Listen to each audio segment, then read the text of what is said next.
Welcome back to another author chat. I am so excited to be here today with author A.M Shilling, the author of The Devouring. So, thank you for being here and letting us get a little bit of behind the scenes information. Of course, happy to be here. Yeah.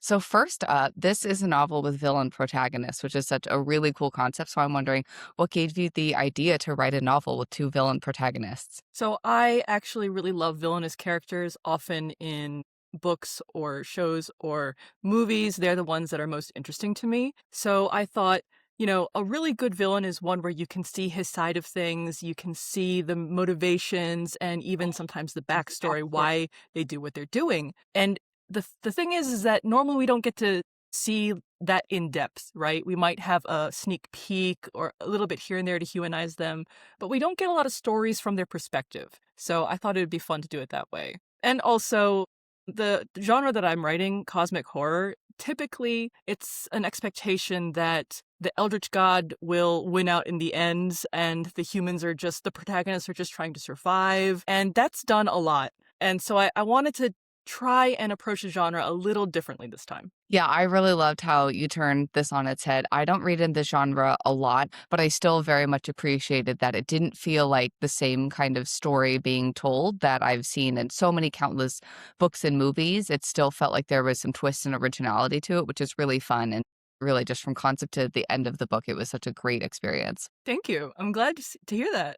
So I know that this is a loaded question considering that the protagonists are quite literally an assassin and his accomplice, but I'm wondering which character in The Devouring do you relate to most? I thought about it, and the answer is Ayana, who's the female lead of the book. The reason is because she's logical, she's hardworking, she's determined, and I did put a little bit of my own introversion into her. But she dislikes people a lot. I like people generally, but she takes it a step further. So out of all of the characters, and it is tough to relate to a lot of them, considering most of them are criminals for a reason. So if I had to choose an answer, it would be Ayana. Still really appreciate that in this book. Like, these people are criminals and they're still people and they still have like redeeming qualities. She's a hard worker. She went through medical school and she's conducting autopsies. So even though that she is, an accomplice to a lot of murders, like there are still redeeming qualities to her. This novel really explores that in a way that a lot of others don't. And I really enjoyed that as a reader. I think it's a really fun way to see some of that nuance in there.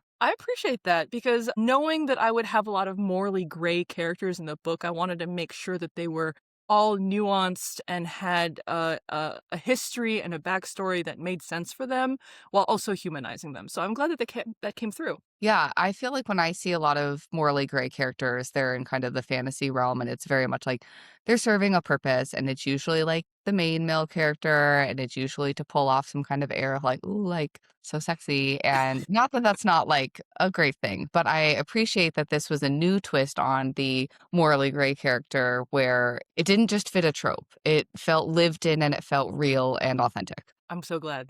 So, next, I am wondering what media influenced The Devouring. So I like to pitch The Devouring early on as sort of Lovecraft's Cthulhu mythos, specifically The Color Out of Space, which is one of my favorite short stories of his, with John Wick, which are two totally different like franchises. To like you wouldn't normally think to put them together, but I really like that sort of crime action, like assassin action thriller story in John Wick.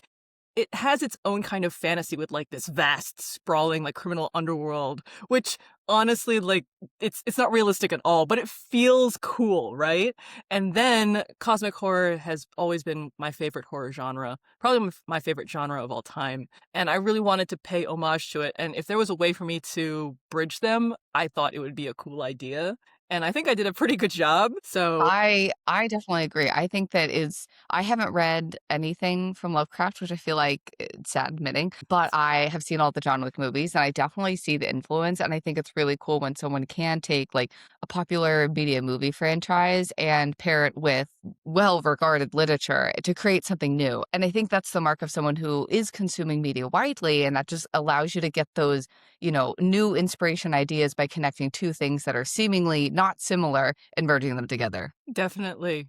I'd love to talk about the research that went into this book. And I really like how this story hit multiple genres. We've got thriller, horror, science fiction, action, and there's even a little romance in there. So I'm wondering, how did you decide on the right blend of thriller and science fiction and all of these elements to produce The Devouring? It wasn't a conscious decision. I think that having read so widely and being so aware of all the different stories and all these genres, it sort of came together in my brain intuitively. And I really wish I could give a formula for you, but it's one of those things that comes, I think, from experience, from exposure. However, I will say that one thing I really made sure to keep in mind the entire time I was writing was that I wanted to make the real world elements as realistic as possible to counterbalance the very fantastical horror elements that are, throughout the book. That way it feels grounded in the real world and is a little bit more believable so that when the fantastical horror elements do appear, it pops even more, you know? The more that you ground the story in reality, when you do kind of stray, whether it's because it's a supernatural element or anything going on, it doesn't feel like you're being yanked in a completely different direction. I think that the reader can, suspend their disbelief because you've earned their belief in this Yes. world. Yeah. Absolutely agree. So, getting more into the research process, I would love to know how long was the research process for The Devouring? That's a little difficult to quantify simply because I was doing research while I was writing, and especially during the draft two edits, because I basically rewrote two-thirds of the novel for draft two. But so if I were to count, let's see, I started writing December of 2024, and I finished draft two in April 2025. So that's like 5 months of research while I'm drafting and editing. And then from there on, I didn't have to look up as much stuff. Maybe a little bit here and there, like, oh, what car is good for X, or similar small details. Yeah, I very much appreciate the research as you go, right? Because you don't exactly know necessarily where the story is going. And I feel like that gives a little bit of flexibility as new ideas come to you rather than being worked in a corner where it would be either too much work or unrealistic to try to fit something in new. Right, exactly. I think the most important things to research in the beginning are, of course, what affect the plot, right? And it's funny, actually, trying to research something and then you only end up using it for like a paragraph or a sentence, but you spend like hours looking it up and making sure that you have it right. That happened to me several times for The Devouring, simply because there were a lot of different topics and fields that I just wasn't familiar with. I mean, it's a crime story, first of all. There's a lot of medical stuff, and I don't really have any familiarity with either of those fields. Absolutely. I am writing a baseball sports romance, which of all the sports that I know, that's the one that I know the most, and I don't know it well enough at all. And then I did go to a college baseball game recently, and it's a wildly different dynamic than the professional Oh, I games that bet. I've been to. And that was very eye-opening. I was like, okay, I need to go to a couple more of these. Unfortunately, I could not just simply walk up to a forensic center for research Are you in sure? mind. I mean, maybe I could, but I didn't really want to witness that thing in real life. So, yeah. Yeah, that'd be pretty brutal. Yeah. I don't think I could have lasted. Yeah, I couldn't either. I couldn't write in the genre. I couldn't do that. I couldn't stomach the Googling that you have to do. Well, I was actually really fortunate because when I was Googling how to do an autopsy, one of the universities in Australia actually has a virtual autopsy and they do it like a cartoon. So, like, all of the slides and whatever are illustrations. So, it's not a real body. And it was actually Fantastic. super helpful because it goes through every step by step stage of how to do an autopsy. And I thought, wow, thanks, University of Australia. You're the best. That is so great. We love the accessible information like Yes. that. So, we've been chatting a little bit about like the various things we research. I'm wondering what areas of the novel's world were you most familiar with already, and which should you have to fill in your knowledge with more research? I'm going to be honest, most of the stuff I was very unfamiliar with. So, obviously, medical stuff, autopsies. I didn't even know what a forensic center looked like inside, but I had to. So, I actually Googled forensic centers near me, and some of them had photos on their websites, which were great. I also didn't know anything about like what the inside of a police station looked like. I'd seen obviously like cop dramas, but how accurate is that? I didn't want to base my writing off of that information. So I ended up watching a tour of a police station, actually, that the department filmed. So there are also a lot of like cars and vehicles in the book, and I don't know anything about them. So I had to Google things like what vehicles do crime bosses typically drive, like rich people. So it was a weird Google search, that one. Also, I needed to look up information about the US military for a certain thing that I won't talk about, and also guns. I do have some familiarity with guns. In fact, that's probably the topic I'm most familiar with simply because like my father had them when I was growing up. So I'm familiar with them and I have a general understanding of like how to shoot one, but the different makes and models and like what they can do and the calibers of bullets, like Jason needs to know that because that's his job. But I didn't know that, so I had to do some research there as well. So, yeah, honestly, like most of the book, I had to research because of my lack of familiarity. Yeah, I love that you found resources like starting with police stations near me, forensic centers near me, and finding some police department is going to do a video tour, and that sort of thing is so helpful. And I really appreciate that you didn't just base it off of fictionalized portrayals. Like we've all seen a cough drama episode. I think it's really neat that you went and found those real resources, and it's crazy what stuff is available out there Yeah. and it's available. So I grew up with my dad watching a lot of like action movies, like really shitty action movies that I couldn't even name today. And so many of them took place in the underworld of society. And the young version of me was really, really concerned that like I would be kidnapped or have to face this underworld of society. And so far, I haven't done that. But I think about this a lot with novels and media that do take place in, the criminal underworld.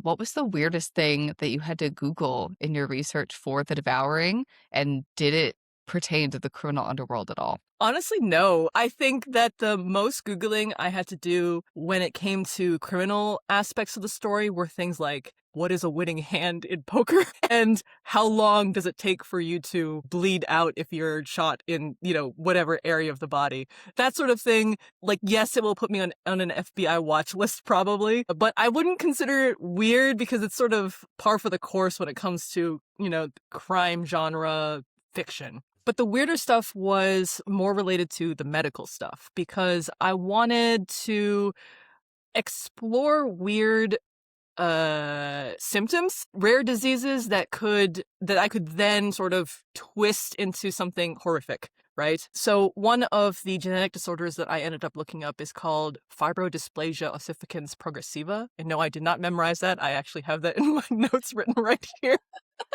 I think you're gonna pass on that. It is a genetic disorder that causes your muscles, tendons, and ligaments to turn into bone, either just spontaneously or if you injure yourself and your body heals, it heals as bone instead of whatever, like soft tissue, which is horrifying. Like, I read about it and I thought to myself, this must be so painful and terrifying. Now, how can I make this worse? It's great that you discovered that there was some basis in reality that you could work from to lead into the cosmic elements of The Devouring. Yeah, I was actually pretty grateful for that because there's a lot of body horror in The Devouring, and I think that's sort of par for the course with cosmic horror generally. But like I said, I wanted to make the real world elements as realistic as possible, and I think that basing it off of rare genetic disorders that could be possible, but then giving it that supernatural horror twist just made it pop even more. So we've talked a lot about the research process for The Devouring, and now I'd love to dig into the writing process because this book kept me going. I kept wanting to continue reading it, and when I was working out on the treadmill, I was like, no, one more chapter, one more chapter. So I got some good workouts in reading this book. But part of that is because in The Devouring, it seems like every chapter ends on a cliffhanger. So I'm wondering, was there anything in your writing process that set you up for success with that? So I do outline my books ahead of time. So before I start drafting, I will outline usually by scene, and then I will take that scene list and I will figure out how they fit into chapters. And what I will do then is I'll typically cut a scene in half right where the tension is the most potent, and then I will have that be the ending of the chapter and then move the rest of the scene to the next chapter. Something that actually really helped me was about a decade ago, my friend and I decided to write this comic book, and spoiler alert, it never happened. But I did study comics a lot when I was preparing myself to write the script out. I read a lot of comics, especially a lot of more tense, like not superhero comics, right? But like more introspective, maybe some horror. And what I noticed was that every page needs to end with a high point of tension. It's not really a cliffhanger, but just a reason for you to turn the page to the next one, And reading that and practicing it on my own in my comic script that I never finished really helped me develop a sense for how to intuitively end things to make the reader want to keep reading. And so I think that practice way back when really helped a lot with figuring out the chapter breakdown of The Devouring. I think that's so cool that a completely different kind of media form helped you build those skills Yeah. to apply to here. So cool. And I mean, I've already been following your outlining advice, not as much as I should. The most recent 2 chapters that I wrote, I did the thing. I was like, wait, I could end it here where the scene is, like, kind of resolved. There's, like, the residual tension, but not the, like, specific moment tension, and I was like, "Wait, wouldn't it be more interesting if I, like, cut it here and then the next chapter just picks up immediately the next line of dialogue?" Right. And I was like, "Wow, I'm already so much happier with this."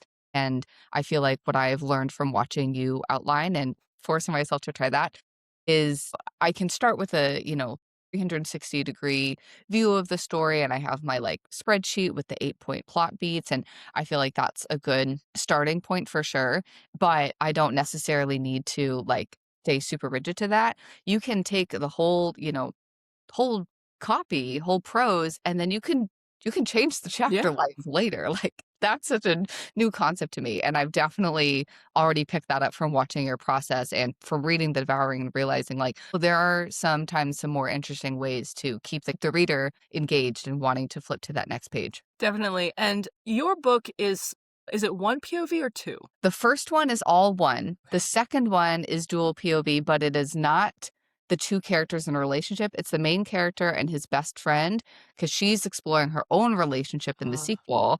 I was going to say that one thing that really, really helps keep this sort of tension going and have the reader like keep reading is to switch the POVs, which I do in The Devouring frequently. I will end at a high point of tension with one POV and then the next chapter is actually the different POV and something totally different is happening. So you don't get that resolution right away. You have to read the next chapter in order to get the resolution for the first POV. And I think that bouncing back and forth is actually like a really good tactic if you ever want to do that. Yes, I see that a lot in romance novels, and I definitely at some point want to do the dual POV from the two characters. So in The Devouring, Jason's off, like, killing people, and No that's not a spoilers. spoiler. That's That's not not a even a spoiler at spoiler. all. That's literally, like, the premise, so I don't feel bad. And then, his wife, Ayana, she's doing her normal day job, but also, like, working on the mystery of this, Mhm, sometimes at the same time, and that definitely is really interesting to see, like, what's going on, like, at home, so to speak, and mhm. what's going on, in a different part of the, like, world of the story. Right, exactly. Very cool. So I know that you're a big outliner and that's a really important part of your process, but I'm wondering, was there anything that you cut from the early drafts of The Devouring? And if so, why didn't it make it into the final cut? Honestly, I cut out almost all of the first draft. I did outline it, and I did follow that outline pretty closely. However, after I finished, I read some books on the actual process of writing a novel, and I realized that it was lacking a lot of stuff. Namely, the characters were too passive, they needed to be more active, they needed to pursue their goals more obviously. So that required like a complete overhaul of about two-thirds of the novel. Like Acts 2 and most of Act 3, basically. So things that didn't make it to the final cut were Jason at one point captures and tortures the 2 police detectives that he talks to throughout the book. That didn't happen. There were some side character deaths that didn't make it, so those characters either aren't in the final version or they survived. Yay! I actually totally rewrote the ending. Not totally. There were some parts of the ending that I did keep, like the really core aspect of the ending I kept. But it originally happened in a completely different way. And then there was some fighting on the streets that didn't happen. There was like somebody getting framed for a crime that happens that didn't make the cut. So basically a lot. A lot of the first draft was just removed completely and rewritten. Yeah, I have seen this advice online that the first draft of the story is just you telling the story to yourself and sometimes understanding that you might have a great idea for a scene and it might be really cool. And it might not be what the story needs to tell the main through line of the story, or it might just be kind of taking the story in a little bit different direction that we don't need to be there. But it is so painful when you have those great scenes and you're like, but I really want this to be in here, and realizing like it doesn't need to be in here. And that's the biggest thing I think that I've taken away as a newer novel writer is how many things that like are lovely Mhm. and awesome and really cool. And also they don't need to be in there. You have to be selective. And Right. some things are just not going to be the most efficient word count. It was really hard to rewrite most of my book after I'd already written it, but what I ended up realizing, and as a reminder, this is my first book, like, that I've ever published, so everything this whole process is brand new to me, but what I realized as I was rewriting it is that editing is, like, magical, like, it's a superpower, being able to take this, kind of rough idea and then making it even into an even better and better and better story. Honestly, that's awesome, and if someone told me that before I started writing, I wouldn't believe you because before, when I was writing things like fan fiction for, just self-indulgent stuff, I never edited. I just wrote and posted it online for, my friends and me, and I wouldn't have believed you because I'm a perfectionist. So I'm always like, "Hey, I gotta get this right the first time." But the fact that I wrote something that I liked, then realized I could make it even better later, that honestly opened up a lot of doors. I totally agree. I also didn't realize how much editing is impactful in the process, but I realized how much I love the editing stage and hate the drafting stage because not because I'm a perfectionist, but because it's hard for me to like figure out where we're going. Like I know it in my brain. The getting it down into like the document is the hard part. I love the editing. So for me, now that I've gone through it the first time, I realized, okay, well, I'm trying to trick my brain to just get words onto a draft, knowing that the first draft is going to be nothing like the final result that readers actually read. And giving myself that process. I know some authors, they want their first draft to be as close to the end as possible. Others like me are cool with the like shitty first draft. And there's no right or wrong to it, but absolutely, I think that going through the rewriting process is I didn't realize how common that was. I didn't do a full plot rewrite, but I did rewrite from past tense to present tense because I also realized that it allows me to tell a snappier story, which I think is important in romance where like the stakes are more like true to life, right? Like I don't have a cosmic supernatural thing going on here, right? This is a story of like two different people that are just falling in love and like that happens all that's like normal real life things that happen. And doing the first person rewrite shaved a lot of word count out without having to cut any scenes. And it made the book a lot snappier. I think that's a really important thing for debut authors or first time novelists to be prepared to go through that, but you'll be so much happier with the end result. Definitely agreed. Actually, it's funny that you mentioned that because I don't wanna use the word trauma because I think that trivializes it too much, but I definitely was affected by the fact that I had to rewrite so much of my plot, basically, that going into my second book, which is unrelated to The Devouring, it's a completely different genre anyway, I thought, "Okay, I need to plan this so that I do as few rewrites as possible." But at I think that that's a wrong mindset, right? I think that embracing the fact that rewrites will have to happen or may have to happen is just a part of the writing process. And being an author requires us to embrace that, okay, whatever I write down now for the first draft, so much of it can change. It will look totally different compared to what it looks like now. And that's okay. So, flip side to that question, was there anything that you added along the way of writing The Devouring that you hadn't planned on when you were outlining or in your first draft? Actually, a lot of things. But I think the two main additions to The Devouring that I didn't have in my first draft were one, Trey is one of the side characters, and he's a journalist. And originally, I didn't have him in the first draft because it never occurred to me, like, of course, a journalist would be like knocking on Jason's door asking about it's not a spoiler, but his brother dies, like very early on. And some of that is the catalyst for like things happening. So yeah, a journalist would definitely come and knock on Jason's door to ask him about his dead brother, especially since his brother was also a journalist. Why it never occurred to me in the first draft, I don't know. But at one point while I was editing, I was like, wait a second. And it's funny how sometimes those ideas don't occur to us until the story is already written, you know? I don't know why it happens, but I think, at least for my brain, I need to see the idea on paper before a better idea comes along. I totally agree. And sometimes you either learn things or you only realize something that's missing when you've done the whole thing. I absolutely have things that in my current work in progress, I'm not even done with the first draft, and I already am like, "Oh, that thing is missing," and I know I need to go in and add it in later because without it, it's like there's like a gap, and you're like it's very obvious when you read the whole thing, but when you're first just brainstorming and ideating and getting a story out, you're mostly thinking about the main characters and like point A to point B, the main plot. But as we get deeper and deeper into those different drafts, you realize the things that in real life, because you want to keep your story close to real life as possible, that would come along, like a journalist coming and asking questions about the suspicious death. So, Yeah. I think that's the beauty of leaving room for the editing process and being open to those ideas because it'll make your story stronger and better and more realistic. Definitely.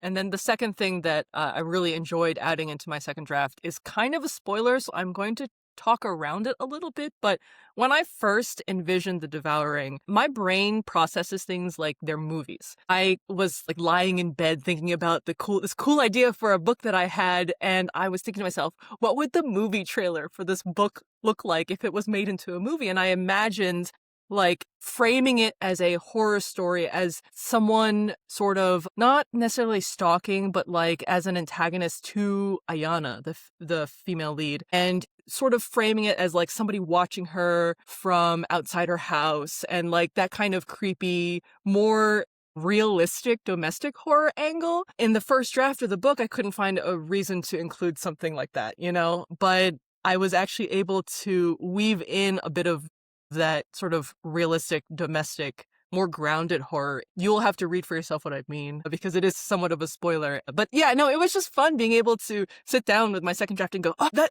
movie trailer idea that I had, I can actually do it. That's so, I don't know, it just felt really cool. That is a really interesting writing exercise that anyone could do, right? Of just if this was a movie trailer, what are the scenes that would call out and that would entice someone to go see this in the theater? And if you have that missing in your story, you have some ideas for what to do. And if you don't have it missing, then maybe that's a sign that your draft is in a really good spot. Right, exactly. Especially movie trailers, I think that they are really clever pieces of marketing because, for instance, have you ever seen the Korean movie Parasite? Yes. So if you watch the movie and then you watch the trailer really sets it up to be like this domestic horror, like one family preying on the other, right? And that is what happens. It's why it's called Parasite. But the movie has a lot more going on in it that the trailer doesn't show. And I think that when I was envisioning a hypothetical movie trailer for The Devouring, I was like, how can I market this to myself to intrigue myself as if I was a viewer in a way that doesn't spoil anything and makes you think it's something else entirely while still hinting at, like what it could be. And I don't know, I thought that was just a fun exercise for me personally. Absolutely. So, what is something that you learned from writing The Devouring that you'll take with you into writing future projects? How to write a book. That is honestly the best answer I can give because after I drafted it, I read a bunch of books on how to write a book and I had to redo most of what I'd written to align with that, right? So I actually learned a lot about how to structure plot, how to write scenes, how to make sure that each scene had tension and conflict that could move the story forward, character arcs. Like, I thought I knew these things. I thought I knew these things from my creative writing classes when I was in high school and from all the fanfiction I'd written and all the media I'd consumed, but I was wrong. And now that I have this knowledge, I think that I can create strong books going forward, like strong in the beginning, right? I won't have to do nearly as many rewrites for the future books. I should not say that. Like, I should definitely I'm gonna hold you to I'm not gonna hold myself up to that, actually. But no, but I'm serious. Like, at least I have a better idea now of how a story is written. Like, not just any story, but a novel, a full length, like 85,000 word novel that has, multiple character arcs, multiple points of view, multiple acts. Like, that information I didn't really know, like, with experience until I wrote this book. And now that I have written it, that's the biggest lesson that I could have learned. Oh, I totally get what you mean, but I do think that there's something to be said for many debut authors that I've talked to, kind of just like wilding out on the first one, and you learn from there. I think that all the exercises that you do and the learning about how to craft characters and the arcs. Like it has paid off. This is a great book. And it doesn't feel like somebody's first book in the writing Oh. quality, but it feels like somebody's first book in the fresh energy. Oh, that's awesome. Thank you so much. That's a huge compliment. So, okay, last question here. I love ending on this one. What advice would you give to someone else who wants to write a thriller novel? Thriller as a genre requires tension. Constant tension is what propels the plot and the characters forward. Because without that tension, readers are no longer wondering, okay, what's next, you know? And that's the whole point of a thriller, that they want to know what comes next. As a result, thrillers tend to be really fast reads compared to other genres. So make sure that if you're going to write a thriller, you know what the tension is and you follow that line all the way through to the end. Yeah, that is fantastic advice. I still think it's applicable to other genres, right? It might look a little bit different. It might be more like interpersonal tension, but I think that that's part of why so many people enjoy the thriller genre. For anyone tuning in, thrillers used to be the genre that I would go to for any plane read. If I had a flight, grab a thriller, want to like keep myself occupied. Haven't been doing that for a little bit because I've been in romance land. And so going back to the Devouring, it reminded me why thriller was my plane read for all the time. So if you are looking for a thriller, if you're looking for just something to keep you occupied for a flight, or even if you want a hot summer beach read by the pool, like grab this one. It'll be out April 9th. So whether you're Yes. watching this before or after, like place your pre-order or go get it now. I don't know when you're tuning into this, but absolutely check out the Devouring. Uh, Thank you so much for taking the time to chat with me. I want to throw it to you to share where people can find you online and stay in touch with all your future writing. Well, first of all, thank you for having me. I really appreciate being a guest on the show. I have a website at amshilling.com. You can actually read the first two chapters of The Devouring there for free to decide if you want to pre-order or buy it or not. I'm also on Blue Sky at gunsmile.bsky.social, and I'm on Instagram at A.M Shilling Writes. Thank you so much again for taking the time to share more about your story. I will make sure all of those links are in the description below. And thank you to our audience for tuning in to another episode of Author Chats.